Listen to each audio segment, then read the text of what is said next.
Simon Sireneo kay Jesus.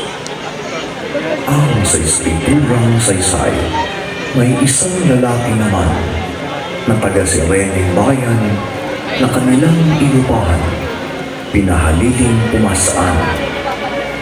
Ito nga ning tao ito ay si Simon Sireneo, ay siya amang totoo ni Alejandro Trufo na disipulos ni Kristo.